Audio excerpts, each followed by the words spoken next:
La team, faisons un petit rétro. Parce qu'à l'heure actuelle, depuis que le président Laurent Gbagbo est rentré de l'ONU, trop de personnes parlent de lui, trop de personnes parlent sur lui. Donc, nous allons vous montrer un petit extrait de vidéo pour vous démontrer déjà la différente façon de voir les choses entre celui d'Alassane Ouattara et le président Laurent Gbagbo. Vous allez voir entre les deux qui est panafricain. Parce que je vois des personnes qui disent que Gbagbo n'est pas panafricain parce qu'il est parti à l'ONU. Gbagbo si, Gbagbo ça. Gbagbo sait très bien qu'aujourd'hui, il a affaire à un dictateur. Il a affaire à quelqu'un qui n'est pas gêné de tuer pour garder le pouvoir. Il connaît aussi les erreurs qu'il a fait. Parce que le président Laurent Gbagbo a fait des erreurs. Oui, il a fait des erreurs.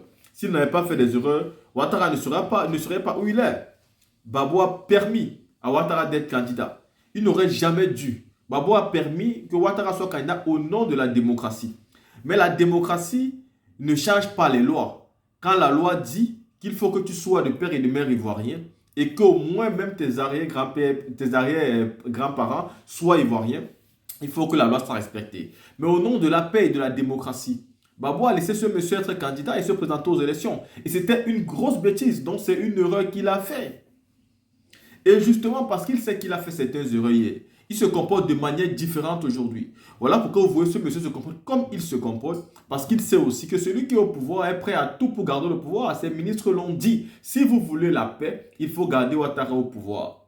Exactement comme Macky Sall dit au Sénégal aujourd'hui. Si vous voulez la paix, il faut que lui, Macky Sall, reste au pouvoir, parce que s'il n'est plus là, les forces du mal vont envahir le Sénégal. Et pourtant, c'est qui la force du mal? Qui va envahir le Sénégal? La force du mal est donc là parce que Macky Sall le veut. Et c'est pareil avec M. Alassane Ouattara, dont le comportement du président Laurent Gbagbo aujourd'hui est tout simplement pour prévenir, pour prévoir les choses qui peuvent arriver demain. Il connaît son adversaire.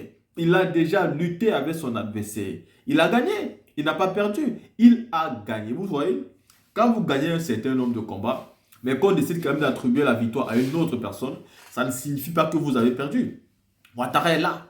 Mais ici, je vais vous montrer la vision de deux personnalités politiques. Un Ouattara qui est prêt à aller en découdre avec les pays voisins, avec des frères. Et un Laurent Gbagbo qui vous dit comment lui aurait procédé. Et qui se moque même. Qui se pose la question de savoir si lui, son président de la République de Côte d'Ivoire, peut s'exprimer comme il s'exprime dans cette vidéo-là. Donc, ceux qui disent que le président Laurent Gbagbo est fini, ceux qui disent que c'est un homme passé et dépassé, j'ai envie de vous dire que si vous écoutez les interventions de ce monsieur, vous savez qu'il n'est pas fini, qu'il n'est pas passé et dépassé, mais surtout qu'il a un projet et un programme politique. Maître Abiba a déjà essayé ici là de dévoiler. Et nous avons vu les dernières élections, même à Yopougon, comment le député Michel Babou a gagné, mais on a arraché sa victoire. Là-dessus, je ne vais pas parler beaucoup. Écoutez cette différentes vidéos là. Et vous allez vous m'écouter la différente façon de voir entre le président Laurent Gbagbo et le président Alassane Ouattara. Regardez. Les chefs d'État ont marqué un accord donc pour le déploiement des troupes d'un certain nombre de pays, dont la Côte d'Ivoire. La Côte d'Ivoire fournira un bataillon et a pris toutes les dispositions financières pour l'opération. Si elle doit durer 3 mois, les provisions seront faites au niveau budgétaire pour que nos soldats et nos officiers qui participeront à cette opération ne manquent de rien. Donc la Côte d'Ivoire est prête et je viens de donner instruction au chef d'état-major général des armées de commencer la mobilisation de ces troupes pour leur participation à cette opération de la CEDEAO. Je voudrais indiquer que ces décisions sont collectives, sont celles de la communauté des États de l'Afrique de l'Ouest. Ce ne sont pas des décisions qu'il faut attribuer à un État, que ce soit le Nigeria ou la Côte d'Ivoire ou le Bénin. Ces 3 pays déjà ont indiqué leur capacité de participer à cette opération. D'autres pays le feront bientôt. Donc la conférence des chefs d'État tient à le faire savoir que c'est une opération de la CEDEAO, ce n'est pas une opération des Nigérians contre les Nigériens ou des Béninois contre les Nigériens, puisque ces 2 pays sont des pays voisins du Niger. Je souhaite que sa force en attente là. Moi j'ai rigolé l'autre jour. Quand j'écoutais mon président parler, quand il dit oui, moi je vais envoyer un bataillon. Un bataillon, ce n'est rien pour aller faire une guerre. Un bataillon. Peut-être comme il n'a pas fait l'armée, oui. Que moi je suis sergent, j'ai fait l'armée. Alors c'est quoi un bataillon, monsieur le président? Mais un bataillon, c'est 3 compagnies. Un bataillon, c'est 3 compagnies. Mais bon, dans les pays où ils sont plus larges, ils peuvent aller jusqu'à 4 compagnies, mais ce n'est rien. Ce n'est rien. Un bataillon ne peut même pas occuper ma population. Vous comprenez? Un bataillon, ce n'est rien. Bon. Crédit 2024, les combattants de la liberté, les combattants du Front patriotique de libération étaient en patrouille dans les environs d'Arlit quand ils étaient tombés dans une embuscade tendue par les forces armées nigériennes. Il y a eu un affrontement évidemment et le bilan est lourd. Au cours de cet affrontement, c'est une chose que nous n'avons jamais voulu. Que les forces patriotiques de libération n'ont jamais voulu s'attaquer aux forces armées nigériennes. La chose est arrivée, nous assumons la responsabilité. Nous, le Front patriotique de libération, notre combat, c'est le combat pour la libération de la patrie. C'est le combat contre l'injustice. C'est le combat contre les inégalités. C'est le combat contre l'arbitraire. C'est le combat pour l'état de droit, pour la liberté, pour la justice. Et le 7 février, évidemment, quand il y a eu les affrontements entre les forces patriotiques de libération et les FDS, nous avons enregistré 5 morts dans les rangs de nos éléments. 4 portés disparus et 7 blessés. Les forces armées nigériennes ont détruit 2 de nos véhicules. De l'autre côté, pour eux, le bilan est lourd. Il faut le rappeler, même si le gouvernement essaye de cacher la vérité au peuple nigérien. Un gouvernement normalement qui est là en train d'œuvrer pour l'intérêt général ne devait pas cacher la vérité. Mais ils sont en train de cacher la vérité. Ils ont caché, ça fait pratiquement 4 jours aujourd'hui. Ils essayent d'occulter toute la vérité, toute la lumière autour de cette affaire. Mais, il faut le dire, nous connaissons ce qui s'est passé là-bas. Dans les rangs des forces armées nigériennes, nous déplorons. Parce que notre objectif n'est jamais de tuer un Nigérien ou de tuer un élément des forces de défense et de sécurité.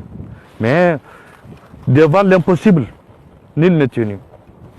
Il nous a, dans une patrouille, on s'est croisé, on a croisé le fer et le bilan est lourd. Au point que nous-mêmes nous regrettons les pertes qui sont enregistrées dans les crans des forces de défense et de sécurité. Nous avons enregistré 11 véhicules ont été détruits des forces de défense et de sécurité. 27 morts et 9 blessés. Et parmi les blessés, il y a un expatrié disposant d'un passeport ukrainien, évidemment. Nous nous battons pour un Niger meilleur. Nous nous battons pour la liberté. Nous nous battons pour la démocratie, pour le retour à l'ordre constitutionnel. Il faut que ce soit clair.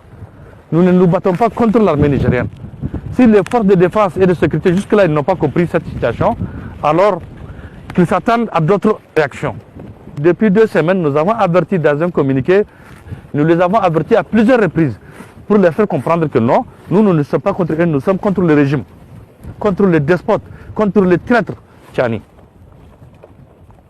C'est tout. Et nous voulons, s'ils ne veulent pas qu'il y ait un B200 entre nous, Nigériens, alors ils doivent faire ce qu'il faut faire, c'est tout. Et ce qu'ils doivent faire, c'est quoi? C'est de déposer Tchani, de lui faire coup d'État, de le chasser. S'ils ne sont pas capables de faire, nous sommes là et nous créerons, nous nous battrons jusqu'au dernier combattant. Le 7 février, nous avons arrêté nos premiers martyrs. Ils sont au nombre de 5.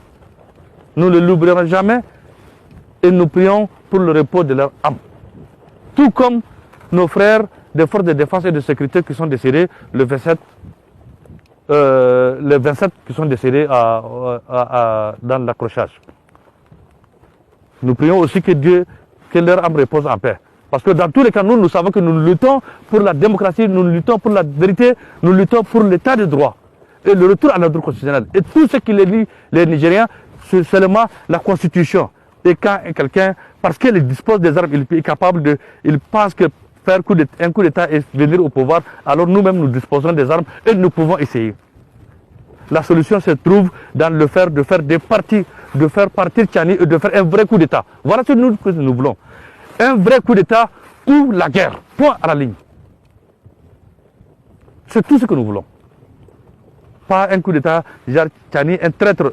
Depuis 2017, moi personnellement, j'étais à la Révolution démocratique. Depuis 2017, nous avons demandé à Tchani, nous avons demandé à l'armée nigérienne de faire coup d'État. Tchani était le commandant de la garde présidentielle. Il n'a pas fait. Il a fait 10 ans avec Issoufou. Pendant 10 ans, Issoufou a pillé ce pays. Il a humilié les Nigériens. Il a pillé le trésor public. Ce que Issoufou a fait aux Nigériens ou au Niger, personne n'a fait. Aucun leader n'a fait au Niger. Mais on l'a laissé. Tchani quand même, il a cautionné et il était coupable de cette situation. Et aujourd'hui, ça n'a aucun prétexte parce qu'il dispose des armes, parce que Issoufou lui donne un ordre qu'il vienne faire un coup d'État. Ça ne va pas passer. Nous n'accepterons pas. Et nous ferons tout pour que ce coup d'État échoue. Il faudrait que ce soit très clair. Les Nigériens, vous êtes, chaque Nigérien est devant sa responsabilité. Beaucoup ont applaudi et après ils se sont désillusionnés. Ils ont pensé que c'était un vrai coup d'État, mais non. C'était un coup d'État téléguidé, télécommandé par Mohamed Issoufou. Donc, la responsabilité de chaque citoyen, de chaque vrai patriote, c'est de se battre. Et nous, pour vous montrer que nous sommes en train de nous battre, nous sommes prêts à nous sacrifier pour la République. Nous n'attendons rien. Tout ce que nous attendons de notre patrie, c'est la liberté, c'est la démocratie, c'est l'état de droit, la justice. Point à la ligne. Et nous nous battons pour ces valeurs. Parce que c'est tout ce qui nous lie, nous, Nigériens. Autrement, je ne vois pas pourquoi quelqu'un, parce que qui dispose des armes, il va venir un matin renverser un président. Nous ne comprenons pas ça. Même si par ailleurs nous avons demandé, nous avons appelé les forces nigériennes, armées nigériennes à faire un coup d'État à Issoufou. Parce qu'effectivement, Issoufou c'était le mal du Niger. Et il restera le mal du Niger. Et jusque-là, c'est lui qui cause des dégâts au peuple nigérien et au Niger. Alors pourquoi on va se laisser manipuler par un individu? Maintenant, je vais m'adresser particulièrement à nos frères des forces de défense et de sécurité, qu'ils soient de l'armée, qu'ils soient de la garde, qu'ils soient de la police. Nous ne sommes pas leurs ennemis. Ils ne sont pas nos ennemis. Il faut que ça soit très clair. Nous sommes contre ce coup d'État, nous sommes contre ce régime de Tchani. Si vous voulez que nous cautionnons, faites un vrai coup d'État, point à la ligne. En dehors de... S'ils ne sont pas capables de faire un coup d'État, alors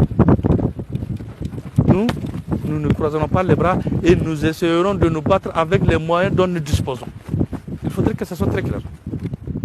Beaucoup pensent que c'est une affaire de montagnes là-bas de la frontière du Libye. Bon, pensez ça et dormez, vous allez voir. Nous nous battrons. Et chaque matin que Dieu fait, à partir d'aujourd'hui, chaque matin, parce que nous n'avons pas voulu enclencher les hostilités, pensant que les militaires prendront leurs responsabilités, mais ils n'ont pas pris leurs responsabilités. On a toujours pensé qu'ils allaient prendre leurs responsabilités. Parce que Tchani est tout sauf, le coup d'État de Tchani est tout sauf un coup d'État. Et tout sauf un coup d'État, je rappelle. Alors, chaque Nigérien s'assume. Chaque Nigérien prend sa responsabilité. Et défendons la vérité ensemble. C'est tout ce que nous voulons. Et la vérité, ce n'est pas Tchani.